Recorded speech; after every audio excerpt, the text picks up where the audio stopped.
नमस्कार दोस्तों, कैसे हो आप लोग। उम्मीद करता हूँ सब लोग बहुत अच्छे होंगे। दोस्तों आज बात करूँगा नोएडा अथॉरिटी की। तो हमने घोटालों की बात करी, हमने प्लॉट निकले हुए उनकी बात करी है, स्कीम की बात करी है। आज बात करेंगे कि जो नोएडा में ई ऑक्शन के जो प्लॉट निकले हुए थे, रेजिडेंशियल वाले या ग्रुप हाउसिंग वाले हैं, इंडस्ट्रियल वाले हैं, कमर्शियल वाले हैं, तो पिछले शुक्रवार को उनका जो है डेट जो है ख़त्म हो गई थी। लेकिन उनके पास में आवेदन कम आने की वजह से उसकी जो है डेट एक्सटेंड कर दी गई थी, जो कि आज लास्ट डेट है 8 अक्टूबर। अब इसमें देखिए नेक्स्ट जो स्टेप होने वाला है वो क्या होगा कि इसकी एक लिस्ट है जो आज रात को लगा दी जाएगी, क्योंकि आज तो टाइम दिया हुआ है ना भाई। तो उसके बाद में आज लिस्ट लगा दी जाएगी रात में, और कल से जो है जो भी लोग इसमें जिसकी भी कमी पेशी है, किसी के फॉर्म में कोई डॉक्यूमेंट नहीं लगाया है किसी ने, तो वो जो है उस डॉक्यूमेंट को लगा सकता है। उसकी डेट मैं आपको बता देता हूँ। 11 अक्टूबर को शाम 5 बजे तक वो जो है उसका निरस्तीकरण कर सकते हैं। उसमें जो भी कमी पेशी है उसको दूर कर सकते हैं। ठीक है, जो भी उसमें करना है, कोई डॉक्यूमेंट रह गया, कोई साइन रह गया, कोई नाम इधर उधर है, जैसे भी है वो आप उसमें कर सकते हैं। ठीक है, 11 अक्टूबर 5 बजे तक का आपको ये टाइम दिया गया है। अब इसके बाद क्या होगा, इसके बाद जो एक फाइनल लिस्ट लगाई जाएगी मेरे भाई 17 अक्टूबर को। ठीक है, 17 अक्टूबर को एक फाइनल लिस्ट लगाई जाएगी जिनके बीच में बोली लगाई जाएगी। मेरे पास में काफ़ी सारे लोगों के कमेंट आ रहे हैं कि भाई मेरा जो है ई बिड का ऑप्शन नहीं आ रहा है, ई बिड का ऑप्शन नहीं आ रहा है।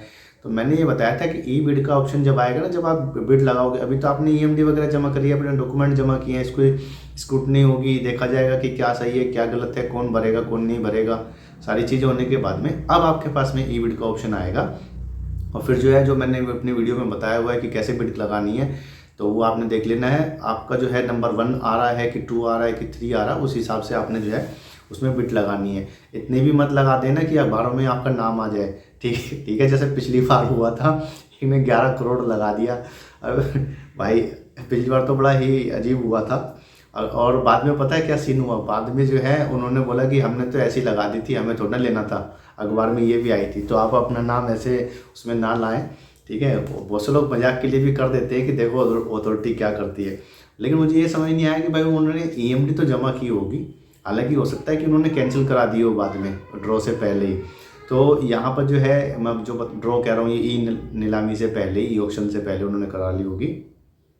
तो 17 अक्टूबर इसकी फाइनल डेट है। ठीक है, उसके बाद में जो फाइनल लिस्ट आएगी उसके बीच में आपका जो है ई ऑक्शन होगा। वो कब होगा, 18 तारीख से स्टार्ट हो जाएगा। सुबह 11 बजे से 5 बजे तक ये रहता है। ठीक है, आपने ई बिड डालते रहना है। 21 अक्टूबर इसकी लास्ट डेट है। इस बीच में जो है ई ऑक्शन किया जाएगा रेजिडेंशियल वालों का। ठीक है, यहाँ पे मैंने ये डेट आपको बता दी है। अब बात कर लेता हूँ कि कितने कितने प्लॉट आए हैं और क्या क्या हुआ था। तो देखिए, रेजिडेंशियल और कमर्शियल में जो है अभी जो अगर मैं इसके डाटा दूंगा आपको, उसमें कई का क्या हुआ था कि किसी जैसे काफ़ी सारे प्लॉट हैं, तो किसी एक प्लॉट के लिए कोई बिड आई ही नहीं। ठीक है, या फिर एक बिड आई है, तो उसके लिए क्या किया था, अथॉरिटी ने 1 हफ्ते का टाइम बढ़ा दिया था, जो कि आज लास्ट डेट है। अगर जिन लोगों को वहाँ पे भरना है तो वो भर सकता है। ठीक है, अब हमें कैसे पता चलेगा कि भाई उसमें प्लॉट के लिए किसी ने भरी है कि नहीं भरी है।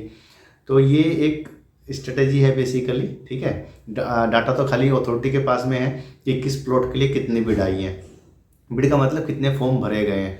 टोटल फॉर्म तो उन्होंने बता दिए हैं। ठीक है, लेकिन ये तो नहीं बताएंगे कि नहीं भाई पर्टिकुलर सेक्टर में पर्टिकुलर प्लॉट के लिए इतनी बिड, इतने फॉर्म भरे गए हैं।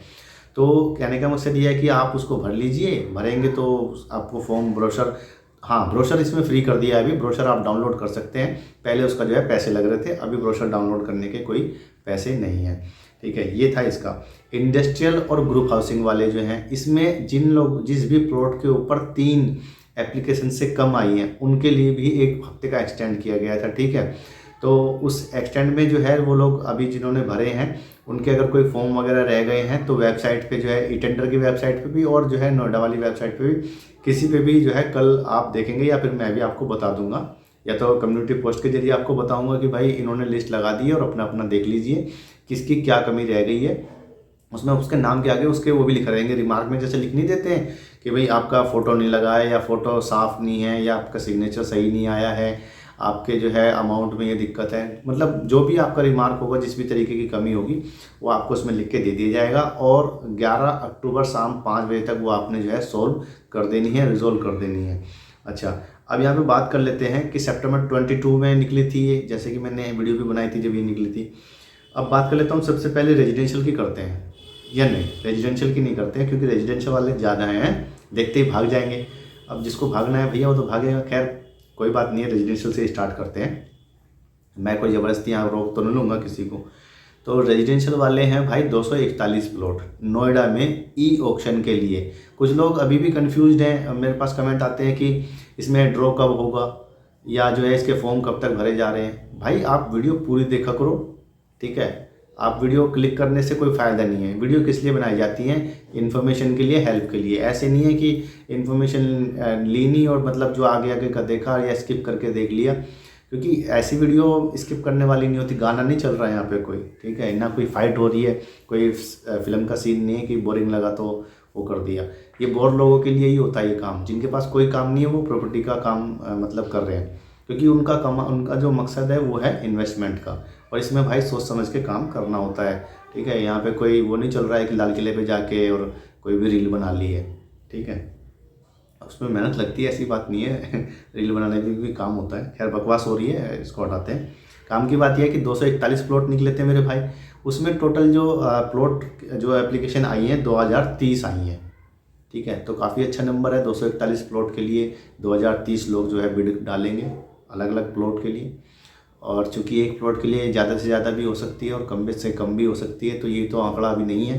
ये तो भैया बिड का मतलब क्या रह जाएगा फिर अगर यही पता चल गया तो। दूसरा, ग्रुप हाउसिंग वालों की बात कर रहा हूँ, जो कि हमारे से कोई रिलेशन में नहीं है।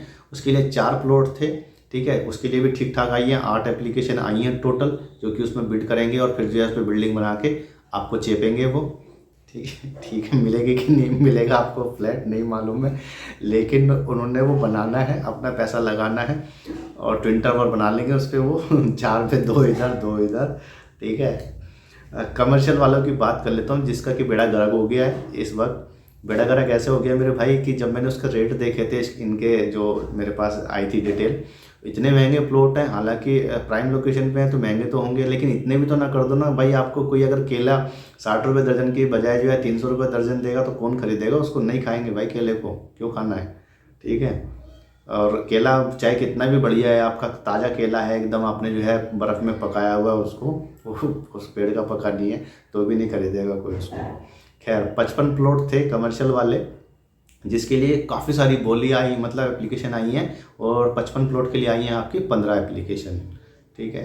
तो इतनी कम आई हैं। और इसका जो अथॉरिटी ने भी सोचा है इस बारे में कि भाई ये कॉस्टली प्लॉट हैं थोड़े से, तो अगली बार कम करेंगे शायद वो। ये लैपटॉप प्लॉट ही जब तक निकल नहीं जाएंगे तब तक, वो कहते हैं ना मांझी में को है, जब तक टूटेगा नहीं तब तक झुकेगा नहीं, है ना, वो वाला सीन है इसके साथ में।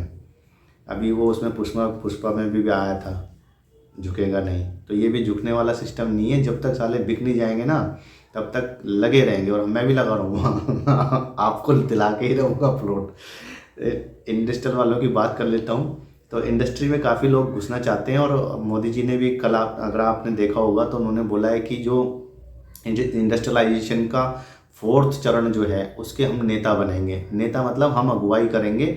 और ये काफ़ी अच्छी बात लग रही है मेरे को कि मैं किसी को देखो यहाँ पे बीजेपी और कांग्रेस होने लग जाती है, सपा होने लग जाती है कमेंट में। मैं नहीं चाहता मेरे भाई ऐसा करो आप। देश बढ़ रहा है, इसमें कोई दो राय नहीं है। पहले से बढ़ रहा था, मान लेता हूँ कि भाई पहले पैसे नहीं थे, पहले हमको खाने के लिए चलना था, लेकिन हमारे साथ की अर्थव्यवस्थाएं हमसे कई गुना आगे चली गई हैं, ठीक है।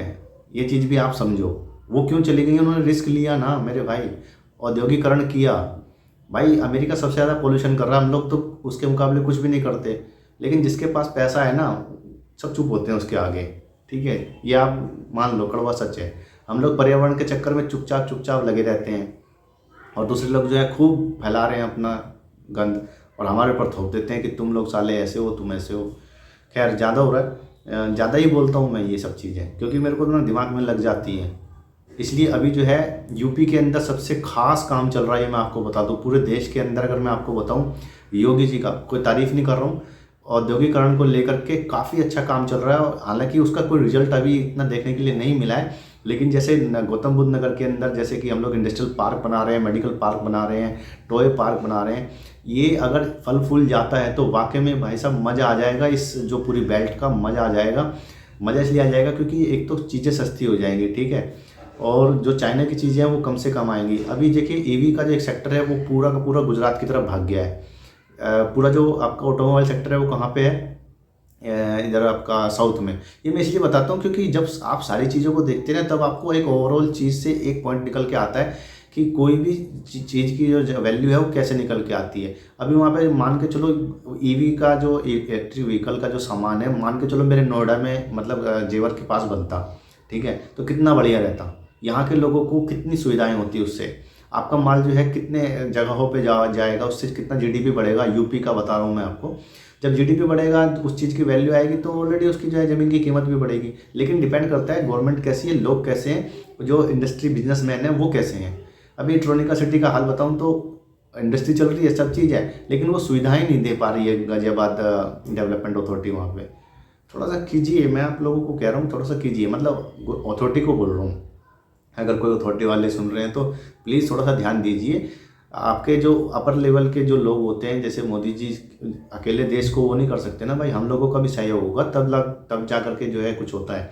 तो उनका जो सपना है, हमारा भी सपना है कि हम लोग आगे बढ़ें। और मैं ये चाहता हूँ कि जो बिज़नेस के रूल है, ठीक है, वो इतने आसान हो जाए, मतलब ईजी टू बिजनेस जो कहते हैं ना, डूइंग बिजनेस की जो रैंकिंग आती है वो आपकी जो है कम हो जाए ना, तो काफ़ी अच्छा होगा। चाइना में क्या यही तो है।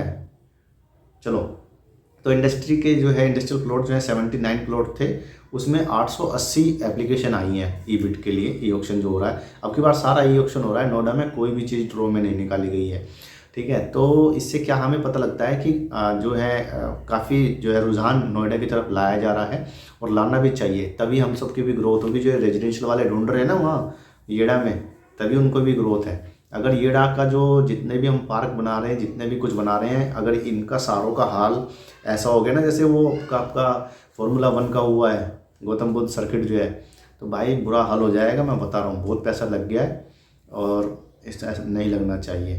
तो दोस्तों थोड़ी हेल्प चाहिएगी आपकी, जैसे कि मैंने अपनी 2-3 वीडियो में अभी एक्चुअली मैं प्रमोट कर रहा हूँ। मैं इसके जो मैं बेसिकली काम करता हूँ, करने की कोशिश कर रहा हूँ अभी आगे, और उसको बढ़ाने की कोशिश कर रहा हूँ। तो आप लोग प्लीज़, जो वेलसुन फार्मेसी है जिसका हैशटैग यहाँ पे आपको दिखाई दे रहा है, तो ये हमारा चैनल है। आप जैसे ही गूगल पे डालोगे हैशटैग वेलसुन फार्मेसी, तो हमारा चैनल यूट्यूब का आ जाएगा, तो आप उसको सब्सक्राइब कर लीजिए अगर आपको मतलब इसमें रुचि है तो। अदरवाइज़ कोई दिक्कत नहीं है, ठीक है। थोड़ी सी सपोर्ट आपकी मिल जाएगी तो ज़्यादा अच्छा होगा।